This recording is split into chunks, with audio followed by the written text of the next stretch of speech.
Bonjour tout le monde. Bienvenue à votre émission Ça se passe chez vous. Cette semaine, on va parcourir le cycle de la vie, mais à rebours. On commence à parler des aînés avec un projet photo. On s'en va en reportage pour un projet communautaire avec des jeunes de 6e année qui vont découvrir c'est quoi l'importance des achats, qu'est-ce que ça implique. Vous allez voir, ça va être intéressant. Puis on termine avec la naissance, les bébés, les maisons de naissance, les sages-femmes, un beau cycle de la vie. Restez bien installés confortablement.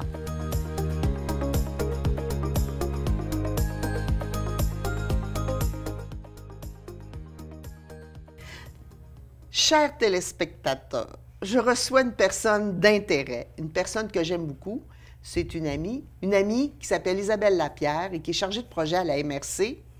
Isabelle, vous allez voir, c'est une belle jeune personne, mais elle travaille pour le MADA, les aînés. Isabelle, ma première question. À quel âge on considère qu'on est un aîné? Parce que souvent, on associe ça à une vieille personne.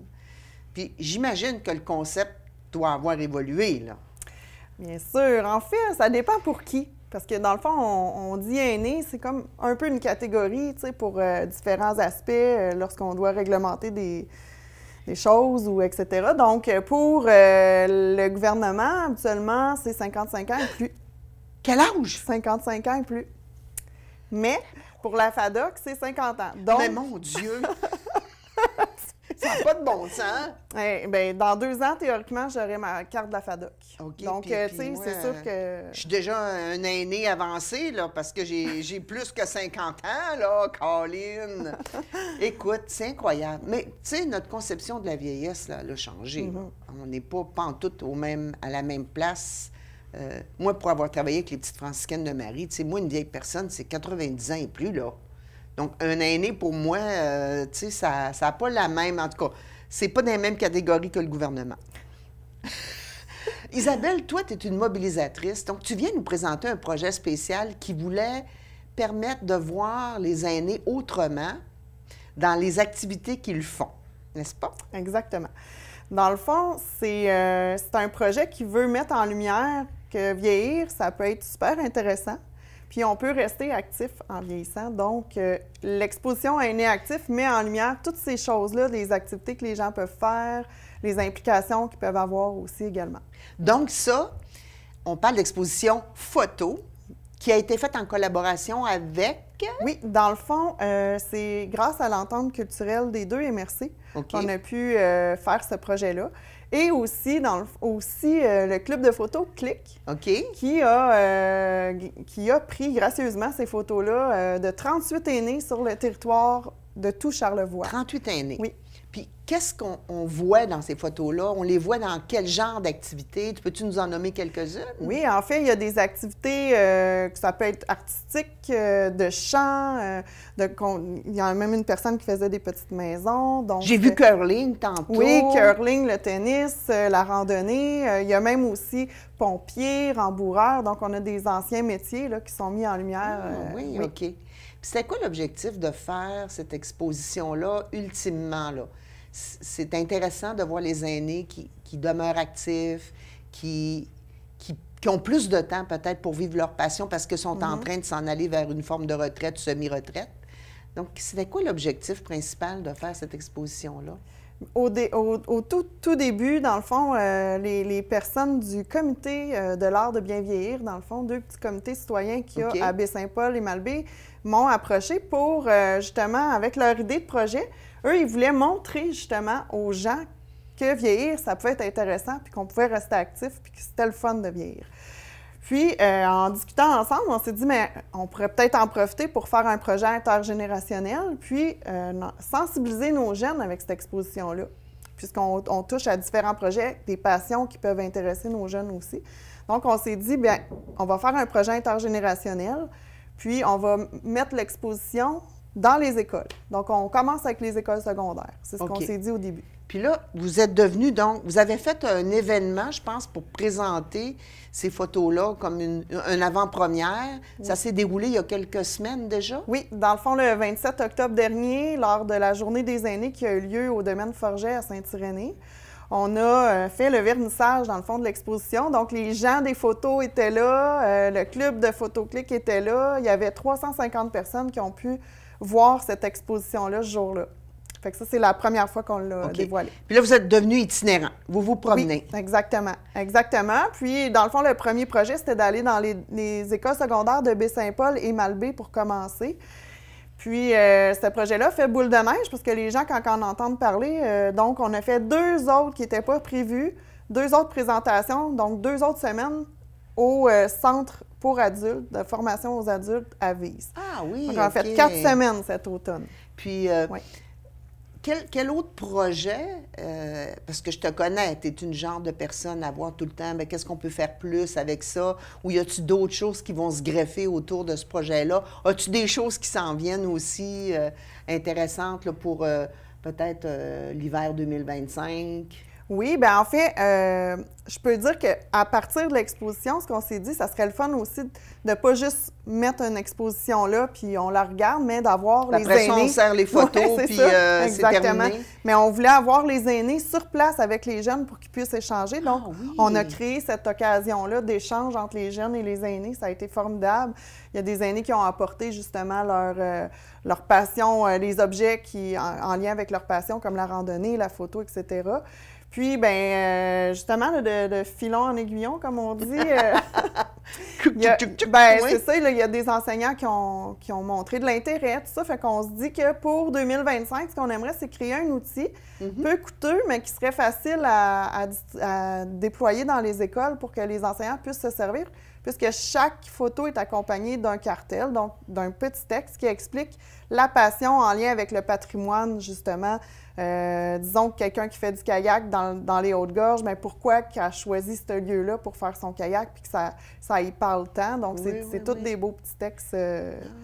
Donc, chaque photo est accompagnée d'une explication, d'un ancrage pour la personne, de quelque chose de symbolique. Moi, ce que je trouve bien là-dedans, c'est que d'échanger avec les jeunes, ça leur permet d'avoir une autre perspective sur avancer en âge, puis que peut-être qu'on doit commencer à un certain moment à nourrir nos passions pour arriver autour de la cinquantaine ou soixantaine et ne pas être complètement bon, je travaille plus, je sais pas quoi faire, je m'assois devant la télé. Non, on commence à nourrir nos passions. Ils peuvent prendre plus d'ampleur, plus d'expansion parce qu'on a du temps. Parce que c'est ça la richesse, les chers amis, d'avancer en âge, c'est de choisir les choses qui nous font vibrer puis de se permettre d'avoir du temps. Parce que souvent, on commence tranquillement, on diminue nos journées de travail, donc on récupère du temps pour nous, pour nourrir nos passions. Je suis certaine que ces gens-là doivent être des personnes qui ont dû transmettre ça dans les rencontres qu'ils ont eues. Oui, effectivement. Puis, il y a même une activité qui a eu lieu où de permettre aux jeunes et aux aînés de travailler ensemble puis de co-créer avec l'auteur Gabriel Coulombe, justement, sur comment il voit l'avenir. Il y a eu plein d'échanges super intéressants, justement, en lien avec les passions. Puis ça a comme suscité chez les jeunes, bien, regarde, moi aussi, tu sais, dans le fond, je suis intéressée par la photo, je pourrais peut-être aller plus loin. Oui. Parce que dans le fond, ils comprennent aussi que des passions, ça se développe tranquillement. Donc, au fur et à mesure, on n'est pas bon tout de suite. Hein? On apprend au fur et à mesure. Donc, le fait de les mettre en lien avec des aînés qui ont de l'expérience, bien, c'est très riche là, en transmission de savoir, ça, c'est sûr. Ma belle Isabelle, merci d'être venue à l'émission. Je suis certaine qu'on va peut-être se revoir en 2025 quelque part avant que la saison de Ça se passe chez vous se termine. Donc, merci beaucoup Isabelle d'être venue.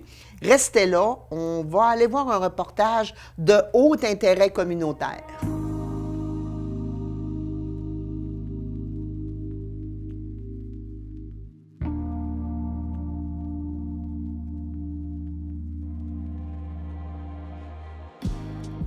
Le projet communautaire de l'École Forget à Baie-Saint-Paul est sur les rails depuis maintenant 2 ans.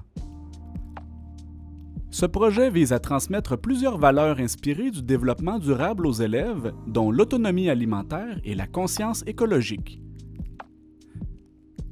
L'équipe de TVCO a passé un avant-midi avec des élèves de 6e année de l'école primaire dans le cadre d'un atelier qui portait sur l'achat responsable.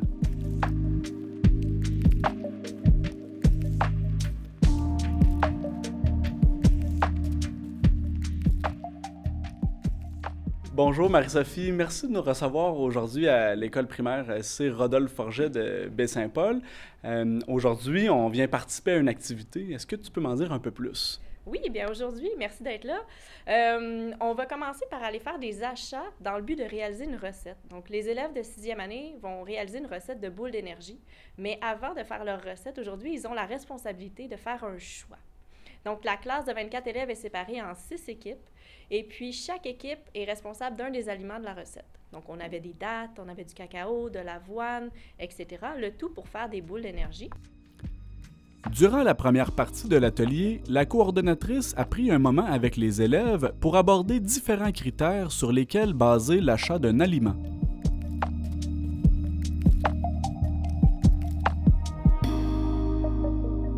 Ce qu'on doit faire aujourd'hui, c'est réfléchir à la provenance des aliments, l'emballage des aliments, le coût des aliments, et tout ça dans 2 styles d'épicerie complètement différentes. Donc, on est allé visiter une grande bannière comme on connaît, les épiceries traditionnelles si on veut, puis on est aussi allé visiter La Gourgane, qui est une épicerie en vrac de Baie-Saint-Paul. Donc, ça nous a permis de voir 2 styles d'achat et puis de comparer justement les prix qu'on y retrouve, mais aussi tout le côté un peu plus éthique et nos valeurs, découvrir qu'est-ce que c'est nos valeurs dans l'achat. Parce qu'il y avait un côté environnemental, Exactement. Vous évaluiez aussi le critère de l'agriculture biologique ou conventionnelle. Exactement. Donc, c'était aussi le moment d'introduire ce concept-là. Qu'est-ce que c'est l'agriculture bio versus l'agriculture traditionnelle? Tout ça de manière très large, parce que ce sont des enfants qui restent en 6e année, donc on y va avec un concept assez large, mais simplement pour introduire le fait que parfois c'est plus cher. Comment on peut prendre une décision? Qu'est-ce que c'est nos valeurs? Où est-ce que je me situe? Lors de la visite des commerces, chaque groupe d'élèves a procédé au choix et à l'achat d'un aliment. Ces derniers devaient ensuite justifier les raisons de leur choix à leurs camarades de classe. On a des équipes qui ont choisi des achats vraiment centrés sur le prix. On a des équipes qui ont choisi des achats qui ont été un peu plus centrés sur l'emballage. Donc, ce sont vraiment de la prise de conscience puis de la pensée critique qui est développée à travers cette activité-là. En charge de quel aliment aujourd'hui? Chocolat noir. Pépites de chocolat noir. Pépites de chocolat noir. Puis, qu'est-ce que vous avez remarqué dans les prix? Qu'est-ce qui est plus abordable? C'est la Gourgane, c'est moins cher, mais il y en a plus, fait qu'on est... On est obligé d'acheter au maxi. Ouais. Est-ce que vous avez réussi à trouver le pays de provenance de l'aliment? Gourgane, ça, c'est Canada. Gourgane, c'est sûrement Canada, puis Baxi, c'est Canada. Ouais. Donc les deux viennent ici, au pays. Ouais. Qu'est-ce que vous aviez à acheter aujourd'hui comme aliment? Moi, de l'avoine. Nous autres, on a acheté des dattes. De l'avoine, des dattes. Qu'est-ce que vous avez remarqué par rapport au prix? À la Gourgane, c'était beaucoup plus cher, puis au Super C, c'était moins cher. Mais c'est bio. Oui. Fait que ici, c'est bio, fait que c'est mieux pour la planète. Donc là, vous êtes confronté à est-ce qu'on va pour le moins cher ou on va pour le mieux pour la planète? Oui. Qu'est-ce que vous avez pris comme décision? On a pris le mieux pour la planète. Donc vous allez acheter ici à la Gourgane. Marie-Sophie Bertrand estime que le projet est très apprécié à la fois des élèves et des enseignants. Mais pour plusieurs, c'était une première d'aller à l'épicerie comme ça, être autonome puis faire ses propres choix. Donc déjà là, j'ai senti vraiment un sentiment d'autonomie, un sentiment de fierté de pouvoir participer à ça. J'ai eu beaucoup de sourires puis j'ai beaucoup aimé ça. Fait que c'était agréable. Mais en plus de ça, il y a eu la réalisation du prix au 100 grammes parce que c'est un élément que j'avais pas mentionné, mais on comparait le prix au 100 grammes des aliments. Oui. Donc oui, il y a le prix tablette, mais qu'est-ce que c'est le prix réel pour qu'on puisse comparer vraiment, comme on dit, des pommes avec des pommes.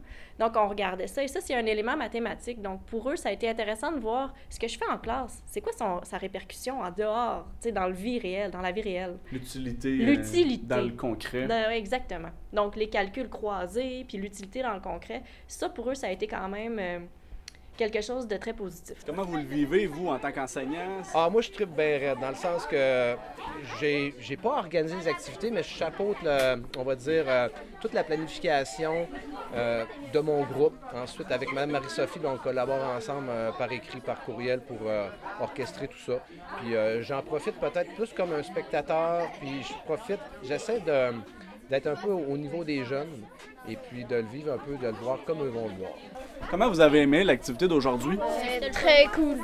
Ça peut nous apprendre des choses sur la vie quotidienne, comme peser le poids. Ouais. Puis Je suis bio. Ça fait le changement d'être toujours en classe aussi. Ouais. Là.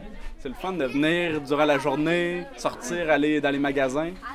Ouais, La coordonnatrice croit que l'activité risque d'être reproduite au cours des prochaines années. Bien, on a eu beaucoup de commentaires qui nous disaient je le recommanderais à d'autres élèves parce que c'est une activité qui m'a permis de découvrir un petit peu plus à quoi va servir les mathématiques, justement. D'autres qui ont dit ça m'a permis de comprendre tous les choix que mes parents font à l'épicerie, à quel point c'est complexe, tous ces choix-là, comment je me positionne, puis comment ça peut changer d'une semaine à l'autre. Il y en a qui ont dit qu'ils ont aimé découvrir un nouveau lieu d'achat qu'ils recommanderaient. Donc, en gros, là, la réponse, c'est oui.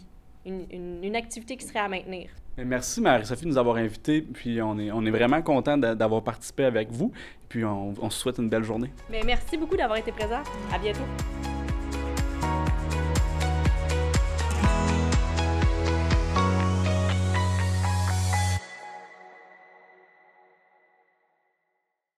Alors, chers amis, comme je vous l'avais dit, nous allons parler de conception, de naissance, avec une citoyenne engagée, Marine Midré, bien sûr, c'est bien ça, hein?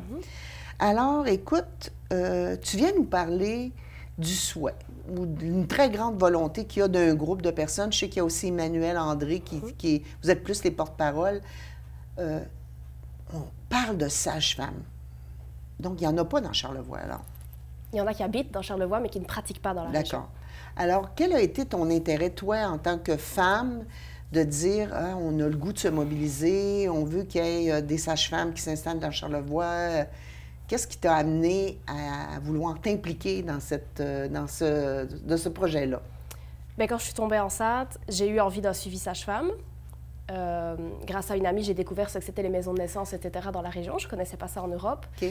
Et c'est ça, je voulais un suivi sage-femme. Puis là, je me suis rendu compte qu'il n'y en avait pas dans Charlevoix, qu'il fallait que j'aille à Québec ou à Chicoutimi pour ça. Donc, c'est 1h15, 1h30, 2h15 de route maximum. C'est des trajets à chaque suivi, puis pour l'enfantement. Et ça rendait quand même assez inconfortable. Comme, mettons, si mon accouchement est prévu en plein hiver et que je dois me taper Chicoutimi, les 2 heures de route ne sont pas confortables, c'est pas sécurisant. Donc, bon, j'ai une fille présentement, j'ai eu la chance d'avoir un suivi sage-femme, mais c'était à Chicoutimi. Donc, j'ai pris la décision de faire le trajet, mais il y a des personnes que ça pourrait rebuter. Donc, tu te déplaçais pour aller la consulter? C'est comme une demi-journée complète que je prenais pour aller à mon rendez-vous qui durait 1 heure là-bas pour mon suivi. Les suivis sont tout le temps plus rapprochés à l'approche de la date prévue. Oui, parce que plus le ventre et cet enfant se développe, plus il faut s'assurer que tout se passe bien. Exact.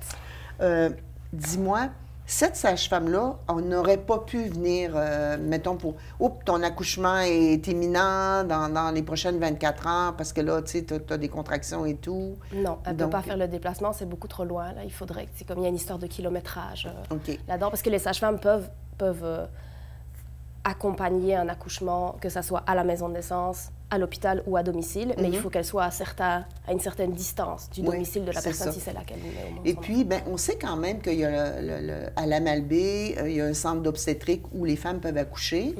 Donc, si je comprends bien aussi, je veux dire, on comprend la réalité, souvent elles sont en découverture. Donc, ça représente quoi, là, les accouchements dans Charlevoix par rapport à la possibilité que les femmes puissent accoucher 100% dans Charlevoix?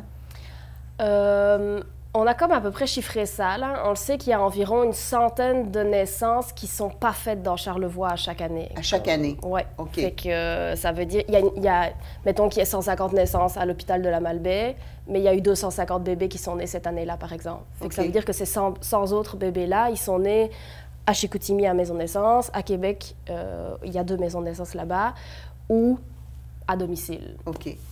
Puis, moi, j'aimerais que tu parles, là, je vous le dis tout de suite à la maison, c'est pas parce que Josette se mettrait à lire sur qu'est-ce qu'une sage-femme que je pourrais, demain matin, dire, OK, je vais accoucher les femmes que je connais, là. Il y a un encadrement qui s'est fait depuis plusieurs années, là. Il y a 3 ans et demi d'études à faire pour être une sage-femme. 3 ans et demi, métier à part entière. Avant, c'était 4 ans et demi. C'est rendu à 3 ans et demi. Puis, c'est depuis 1999 que le métier est reconnu comme un métier à part entière, mais depuis le 17e siècle, il y a des vagues là, au niveau des sages-femmes, qui sont plus reconnues, moins reconnues. Elles peuvent prendre leur place ou non. Là. Donc, ça veut dire, Marine, que les femmes, il y aurait un intérêt pour les femmes à être suivies par les sages-femmes, mais il faut qu'ils se déplacent, elles. Puis, mais les sages-femmes ne viennent pas dans Charlevoix. Non. Donc, c'est la distance est trop grande. aux prochaines étapes, est-ce que vous êtes en collaboration avec le CIUS? Parce que comme la formation de sage-femme est encadrée maintenant, elle doit être beaucoup plus acceptée dans les milieux traditionnels, on va dire, d'obstétrique et de naissance. OK.